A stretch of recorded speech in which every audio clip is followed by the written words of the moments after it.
22వ తారీఖున నేను గాలి సాయి కృష్ణ గారి కేసుని ఒకసారి ఆన్లైన్లో చూశానండి.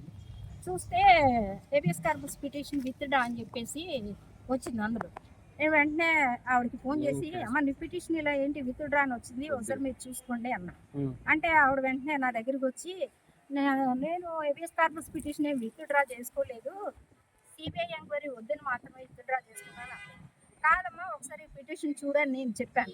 చెప్తే ఫస్ట్ వాళ్ళు వేసిన దానిలో కోలంటి రుత్విక గారు వేసిన పిటిషన్లో ఏముందంటే, ఫస్ట్ సిబిఐ ఎంక్వైరీ వద్దా అని చెప్పి హెడ్డింగ్ పెట్టి నెక్స్ట్ పేజీలో హేబియస్ కార్పస్ పిటిషన్ విత్డ్రా అని చెప్పి రాసింది. ఆ విషయాన్ని నేను ఆవిడ దృష్టికి తీసుకెళ్తే సరే అని చెప్పేసి గుడివాక వాసుదేవరావు గారు మా కజినే, నాకు సొంత తమ్ముడు అవుతాడు, అతన్ని అడ్వకేట్గా నేను నియమించుకుంటున్నానని 22వ తారీఖున గాద విజయలక్ష్మి గారు సంతకాలు పెట్టారు.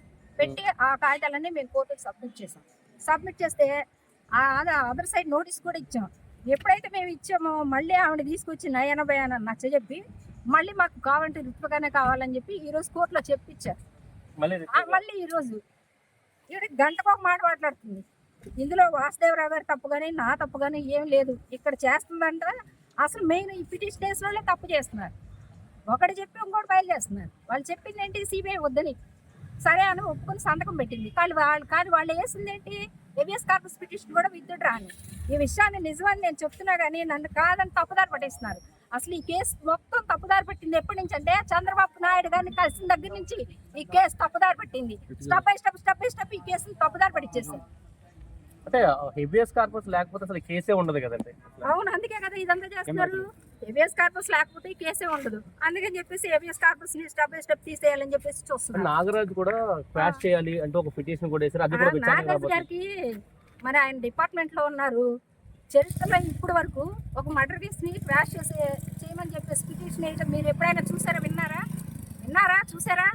మరి ఎందుకంటే అసలు దొంగలు బయటపడతారు కాబట్టి క్వాష్ పిటిషన్కి వచ్చారు. క్వాష్ పిటిషన్ ఎలాంటి రిజల్ట్ వస్తుందో చూద్దాం. జడ్జి గారు ఏం చెప్పారండి? ఇన్నిసార్లు పిటిషన్ చేస్తున్నారు ఐఓకి సంబంధించి, ఐఏకి జడ్జి గారు ఏం చెప్తున్నారు? ఎటువంటి వాదనలు జరిగారు అప్పుడు? ఏమో నీకు ఏ అడ్వకేట్ కావాలని అడిగారు, అంతే. ఏమి వాదనలు ఏం జరగలేదు. నాకు ఈయనే కావాలండి అనేసి, ఈవిడే కావాలని చెప్పేసి గాద విజయలక్ష్మి గారు చెప్పారు.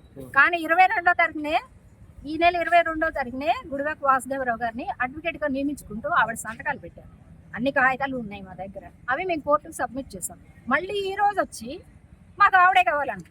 ఎందుకు మారుతున్నారు? ఎందుకు మారుస్తున్నాను నేను చెప్తున్నాను కదా. ఏ రోజునైతే చంద్రబాబు నాయుడు గారిని కలిశారో వాళ్ళంతా అప్పటి నుంచి పిటిషన్ తప్పుదారి పట్టింది, కేసు అంతా తప్పుదారి పట్టింది. నా మాట ఇంట్లో చెయ్యాలి పట్టింది.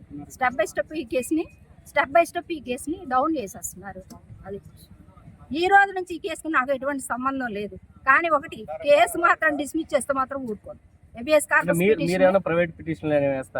వేస్తాం, చాలా వేస్తాం, చాలా వేస్తాను. అంటే బార్ అసోసియేషన్ చేస్తారా, మీరు ఇండివిజువల్ గా వేస్తారా? హ్యూమన్ రైట్స్ బార్ అసోసియేషన్ నేను కలిసి చేస్తాను. వదలను, వదిలే ప్రసక్తి లేదు. ఎన్ని నాటకాలు వేసినా ఈ కేసులో నేను వదలను.